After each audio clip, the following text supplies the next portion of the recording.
2 वर्षांपूर्वी मोठ्या हौसेने महागडा स्मार्टफोन घेतला. काही दिवसांनी सॉफ्टवेअरचं अपडेट आलं आणि फोन अचानक स्लो झाला. तोवर त्या मोबाईलचं नवीन मॉडेल बाजारात आलेलं होतं आणि नवाच मोबाईल घ्यावा असं वाटायला लागलं. 2 वर्षांपूर्वी घेतलेल्या प्रिंटरचा गिअर खराब झाला.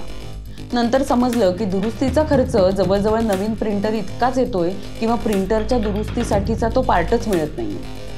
पण मुळात आपण विकत घेतलेल्या इलेक्ट्रॉनिक वस्तू टिकत का नाहीये? तर लक्षात घ्या, हा योगायोग नाहीये. हा थंड डोक्याने केलेला एक कट आहे. यालाच प्लॅन्ड ॲब्सोलसन्स असं म्हणतात. काय आहे हा प्रकार? तो आपल्या खिशाला आणि पर्यावरणाला दोन्हींना कसा पोखरत चाललाय समजून घेऊया या व्हिडिओमधून. हा फ्रीज घेऊन 20 वर्ष झाली. या भिंतीवरच्या घड्याळाला 35 वर्ष होऊन गेली असं आपण आधीच्या पिढीतल्या लोकांकडून ऐकत असतो. पण तरुण पिढीच्या नशिबात हे सांगणं नाही. कारण आता कंपन्या मुद्दामच अल्पायुषी वस्तू तयार करतायत. अशा वस्तू ठराविक काळानंतर एकतर खराब होतात किंवा आउट ऑफ फॅशन होतात आणि मग गिऱ्हाईकाला नवीन मॉडेल विकत घ्यावंच लागतं. यालाच प्लॅन्ड ॲब्सोलसन्स असं म्हणतात. हा डाव कसा खेळला जातो? कंपन्या हा डाव फार हुशारीने खेळतात. प्लॅन्ड ॲब्सोलसन्सचे अनेक प्रकार आहेत. त्याची काही उदाहरणं बघूयात. प्लॅन्ड ॲब्सोलसन्सचा सगळ्यात सरळ मार्ग आहे मुद्दामून तकलादू वस्तू बनवणं. वस्तू बनवतानाच त्यात असे काही पार्ट्स वापरले जातात जे लवकर खराब होतील. प्रिंटर हे याचं उत्तम उदाहरण आहे. अनेक प्रिंटर्समध्ये एक छोटासा प्लॅस्टिकचा गिअर वापरला जातो.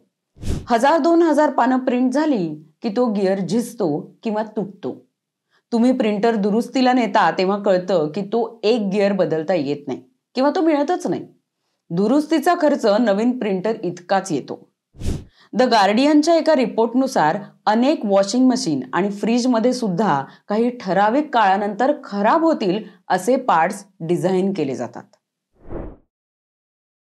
तुमची वस्तू खराब झाली तर ती दुरुस्तच करता येऊ नये अशी सोय कंपनीने केलेली असते. कशी?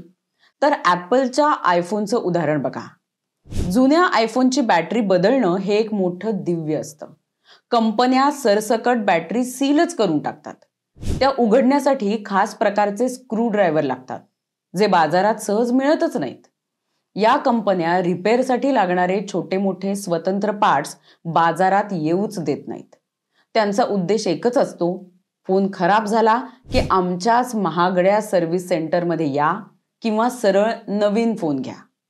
इलेक्ट्रॉनिक वस्तूंच्या सर्व्हिस सेंटर्समध्ये मिळणारी वाईट सर्व्हिस हाही त्याच साखळीचा एक भाग असतो.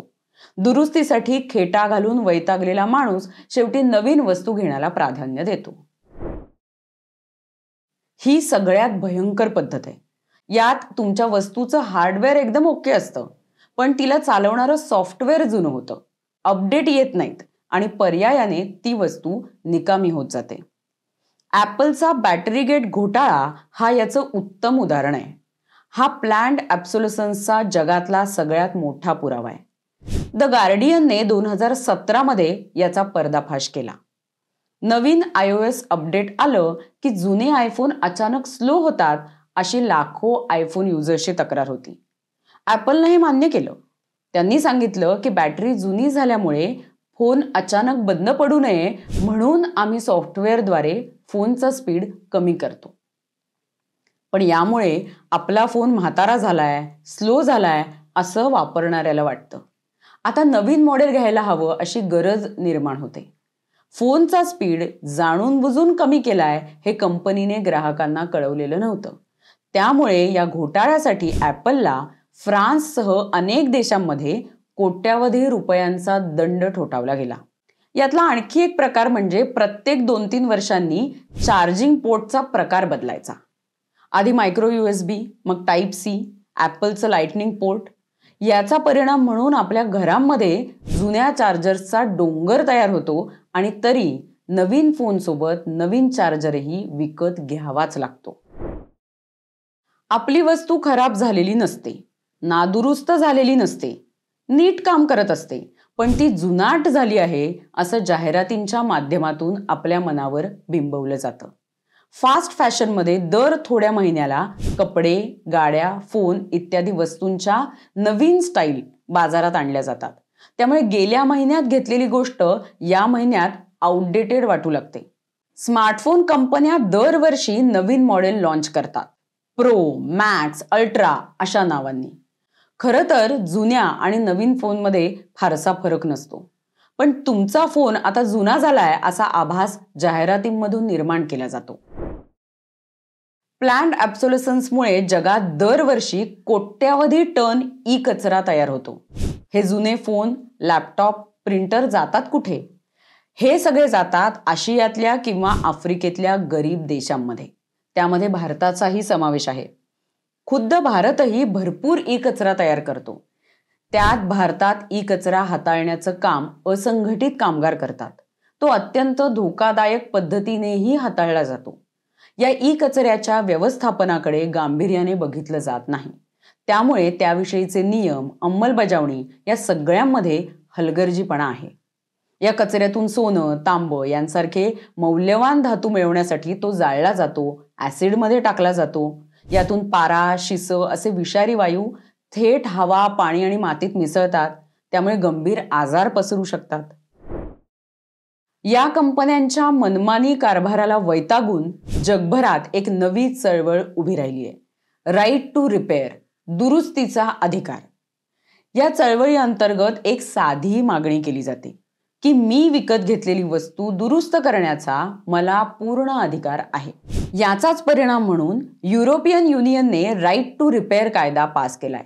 या कायद्यानुसार कंपन्यांना आता वॉशिंग मशीन, टीव्ही, फ्रिज यांसारख्या वस्तूंचे सुटे भाग पुढे कमीत कमी 7 ते 10 वर्ष बाजारात उपलब्ध ठेवावे लागतील.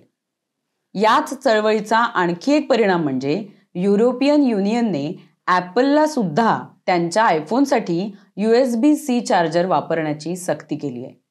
न्यूयॉर्क आणि कॅलिफोर्निया सारख्या राज्यांनी राईट टू रिपेअर बिलं पास केलेली आहेत.